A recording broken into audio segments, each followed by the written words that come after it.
நடுவர் அவர்களை மனித வாழ்க்கையே அனுபவம் தாங்க. பிறந்ததிலிருந்து இறக்குற வரைக்குமே மனித வாழ்வில் ஒவ்வொரு நிகழ்வும் அனுபவம் தான்.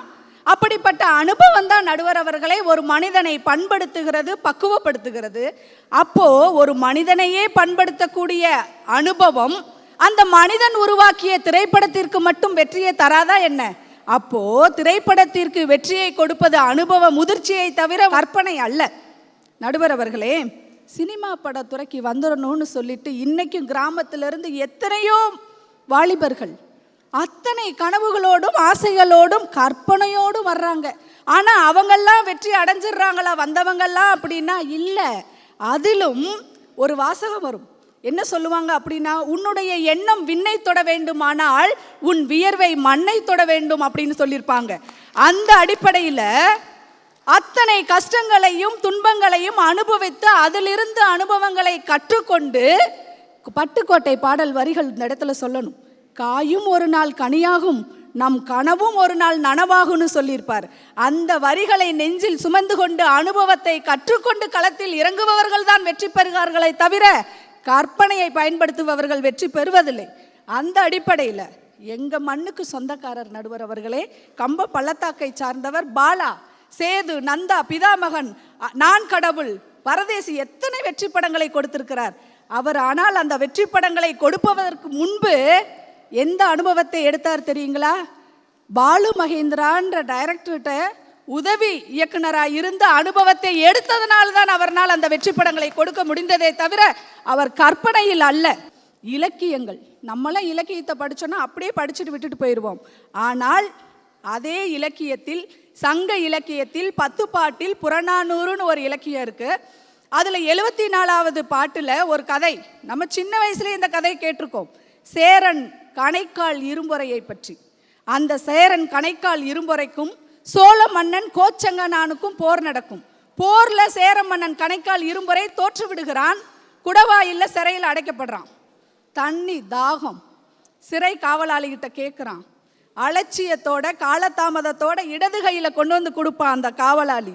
இந்த தண்ணியை வாங்கி குடிச்சிட்டு நான் உயிர் வாழணுமான்னு எண்ணிய அந்த மன்னன் அதை வாங்கி கொடுக்காமையே இறந்துருவான். அப்படிப்பட்ட அந்த இரும்பொறைக்கு நடந்த அந்த ஒரு கருத்தை, அந்த கான்செப்டை மையமாக வைத்துதான் வியட்நாம் வீடு சுந்தரம்னு சொல்லக்கூடியவர் 1973 கௌரவன்ற படத்தை எடுத்தார். அந்த படத்தில் மிக அற்புதமாக பாரிஸ்டர் ரஜினிகாந்தாக நம்மளுடைய சிவாஜி கணேசன் நடிச்சிருப்பார்.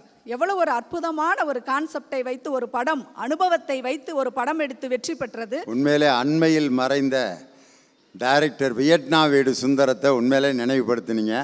நிறைய கலைஞர்களுக்கு அஞ்சலி செலுத்துறதுக்குன்னே இந்த தலைப்பை கலைஞர் தொலைக்காட்சி தேர்வு செய்திருக்கு.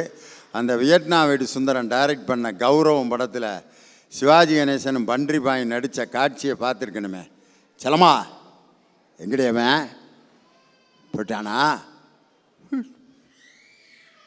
ஆற்ற விட்டே போயிட்டானா, வேற உள்ளடே கிளிக்கு இறக்கமுளை சொடுத்தோ, ஆற்ற விட்டு பறந்து போயிடுத்தோ, பாலூட்டி வளர்த்த கிளி பழங்கொடுத்து பார்த்த கிளி, நான் வளர்த்த பச்சை கிளி நாளை வரும் கச்சேரிக்கு.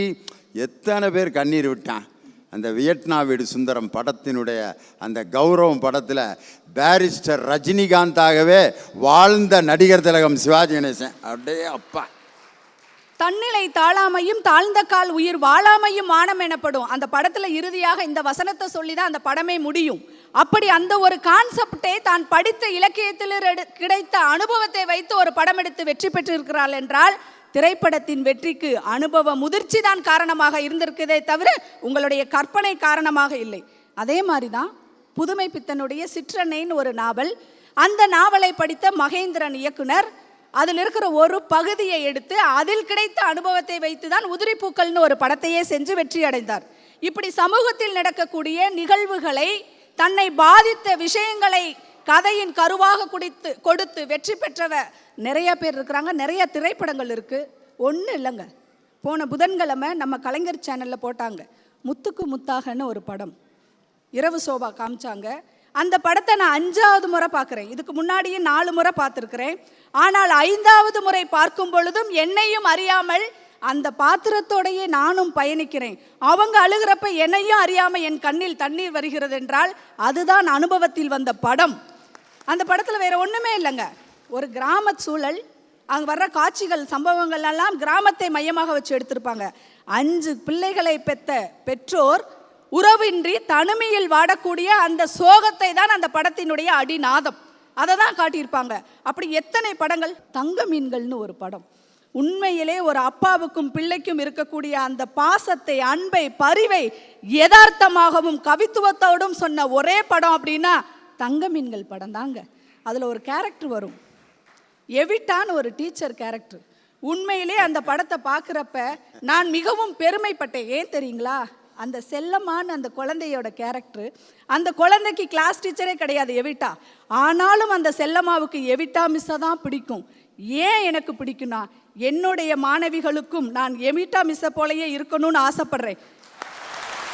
என்னுடைய கல்லூரி மாணவிகளுக்கு எல்லாருக்கும் நான் ஒரு ஆசிரியராக மட்டும் இருக்க விரும்பவில்லை, ஒரு சிறந்த தாயாக இருக்க நான் ஆசைப்படுவதால் அந்த சீன் என்னை கவர்ந்துச்சு. இது எனக்கு ஒரு அனுபவத்தை கொடுத்தது. அப்படி அதே மாதிரி தான் சொன்னார் அன்னை முத்துலினவன் அன்னை சொல்கிறப்போ, அந்த முத்தம் காமத்தில் சேர்ந்ததில்லைன்னு சொல்கிறத அதை கற்பனைன்னு சொன்னார். அண்ணே மன்னிக்கணுனே, அது உங்களுடைய கற்பனை அல்ல, அந்த தகப்பனின் அனுபவத்தில் முதிர்த்த முத்துக்களை தவிர அது கற்பனை அல்ல. அந்த வார்த்தை கற்பனையை சொல்கிறப்ப, ஆஹா நாங்கள் எங்களுடைய கற்பனை தெரியுமா, அழகழகான வண்ண கட்டிடங்கள் நாங்கள் தான் எங்கள் கற்பனையில் கட்டுறோம். அம்மா, உங்கள் பில்டிங் ஸ்ட்ராங்காக இருக்கணும்னா பேஸ் மட்டம் நல்லா இருக்கணும். அந்த பேஸ் மட்டம் எது தெரியுங்களா? எங்களுடைய அனுபவம். அதை மறந்துடாதீங்க. அதே மாதிரிங்கய்யா, அனுபவங்கிறது கல். நீங்கள் வேணா உங்கள் கற்பனையை பயன்படுத்தி எத்தனை சிலைகள் வேண்டுமானாலும் அழகழகாக செஞ்சுக்கலாம். கல் இருந்தால்தான் சிலை செய்ய முடியும். கல் இல்லாமல் உங்களால் சிலை செய்ய முடியாது என்பதுதான் உண்மை. உங்களுடைய கற்பனை ஒரு சித்திரம், அழகழகான ஓவியம், ஒத்துக்கொள்கிறேன். ஆனால் சுவர் இல்லாமல் சித்திரம் வரையவே முடியாது. அந்த சுவர் தான் எங்களுடைய அனுபவம். ஐயா, அழகான பொண்ணுக்கு அலங்காரம் தேவையில்லைன்னு சொல்லுவாங்க. அது மாதிரி உண்மை நிகழ்வுகளை, உண்மையில் கிடைத்த அனுபவங்களை வைத்து எடுக்கக்கூடிய படத்திற்கு உங்கள் கற்பனை இல்லை என்றாலும் அது நிச்சயமாக வெற்றியை தேடித்தரும் என்று கூறி அற்புதமான வாய்ப்பிற்கு நன்றி பாராட்டி அமர்கின்றேன். நன்றி, வணக்கம்.